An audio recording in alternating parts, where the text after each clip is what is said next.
Hi viewers, எல்லோருக்கும் வணக்கம். இன்னைக்கு சிந்து பைரவி நாடகத்தில் ஆறுமுகம் விழுந்து மலேரியா ஜுரம் வந்து மயக்கம் போட்டு விழுந்து நடிக்கிற மாதிரி நடிக்கிறாருங்க.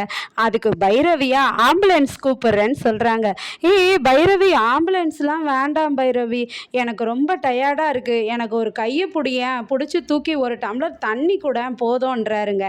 உடனே பைரவியும் ஆறுமுகத்தை கையை பிடிச்சி தூக்குறாங்க. தூக்கும்போது அவர் கையை பிடிக்காம பைரவி ஷோல்டர் கிட்ட மேலே இருக்கிற கையை பிடிக்கிறாரு. ஏய் சிக், என்ன எருமை, கையை பிடினா என்ன என் தோலை பிடிக்கிற அப்படின்னு சொல்லிட்டு, ஏதோ பைரவி பேலன்ஸ் அப்போ தான் கிடைக்கும் அப்படின்னு சொல்கிறாரு. உடனே பைரவி அவரை எழுப்பி தாங்கி அவங்க தோல் மேலே கையை போட்டுக்கிட்டு உடம்பு சரியில்லாத மாதிரியே நடித்து கூட்டிகிட்டு போகிறாங்க உள்ள.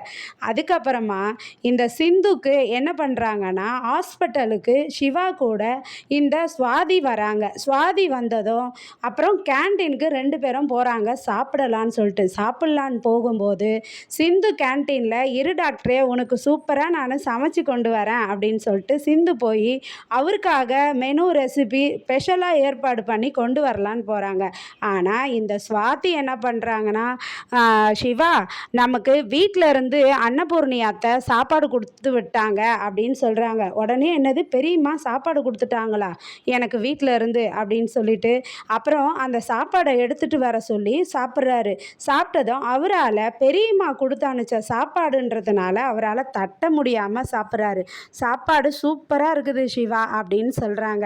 ஆனால் சிவாவும் பெரியம்மா சமைச்சதாச்சே பின்ன நல்லா இல்லாமல் இருக்குமா அப்படின்னு சொல்லிட்டு சொல்கிறாரு. அதை பார்த்ததும் சிந்துக்கு செமையாக கோபம் வருது. ஏன்னா சிந்து வந்து அது மாதிரி யாருக்கும் விட்டு கொடுக்க மாட்டாங்க. சுவாதி பேசுறது சிந்துக்கு பிடிக்கவே இல்லை.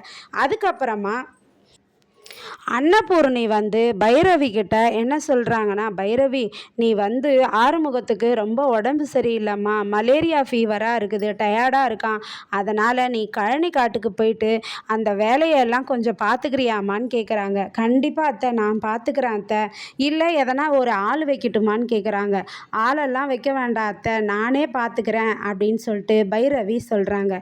பைரவி சொன்னதும் ஆறுமுகம் வந்து என்ன சொல்கிறாருன்னா, அதை கேட்டுட்டு, அம்மா நீங்கள் சொன்னதெல்லாம் நான் கேட்டுட்டு தான் இருந்தேன். பைரவி பாவம்மா, அவள் அவ்வளோ வந்து படிச்சிருக்காம்மா, படிச்சுட்டு இருந்த பிள்ளைய கொண்டு போயிட்டு கழனிக்காட்டில் வேலை செஞ்சால் பார்த்துக்க முடியுமாம்மா அப்படின்னு சொல்கிறாரு. அதுக்கு வந்து என்ன சொல்கிறாங்கன்னா அன்னபூர்ணி ஆறுமுகத்துக்கிட்ட, இல்லைடா நான் வந்து பைரவியை கஷ்டப்படுறதுக்காக அனுப்பலை, எதுக்காக நான் அவளை அனுப்புகிறேன்னா, நான் சின்ன வயசுலேருந்தே நீ கழனிக்காட்டிலேயே உழைச்சி சம்பாதிச்சு அதுலேயே பழகப்பட்டவன், உன்னை நான் அதிகமாக படிக்க கூட வைக்கல, அதனால் நீ அந்த கழனி காட்டில் போயிட்டு வேலை செய்யும்போது நீ படுற கஷ்டத்தை அவள் வந்து உணரணும், இதனால தான் நீ இப்படி இருக்கிறேன்னு சொல்லிட்டு அவள் வந்து அதை உணர்ந்தானா அதுக்கப்புறமா உன்னை வந்து மனசார ஏற்றுக்கிட்டு அவள் உன் கூட சேர்ந்து வாழ்வா ஆறுமுகம். பைரவி மாதிரி நல்ல மருமக எனக்கு கிடைக்காது, எங்கே தேடி எடுத்தாலும் அவள் நல்ல பொண்ணு அப்படின்னு சொல்லிட்டு ஆறுமுகத்துக்கிட்ட சொல்கிறாங்க. உடனே ஆறுமுகமும், அம்மா நீ எதுவோ என் மேலே இருக்கிற கோவத்தில் தான் பைரவிக்கு இந்த வேலைலாம் கொடுக்குறேன்னு நினச்சேம்மா, ஆனால் இப்போ எனக்காக தான் நினச்சி கொடுக்குறீங்க, அப்படின்னு நான் நல்லா இருக்கணும்னு நினச்சி கொடுக்குறீங்கன்னு நினைக்கும் போது எனக்கு ரொம்ப சந்தோஷமாக இருக்குதுமான்னு ஆனந்த கண்ணீர் விடுறாரு. ஆனால் இந்த மகா என்ன பண்ணுறாங்கன்னா, அக்கா நான் செய்த தப்பெல்லாம் மன்னிச்சிருக்கா, நான் இனிமேல் அது மாதிரி தப்பு பண்ண மாட்டேங்க்கா அப்படின்னு சொல்லிட்டு அன்னபூர்ணிக்கிட்ட கெஞ்சுன்னு கெஞ்சுறாங்க.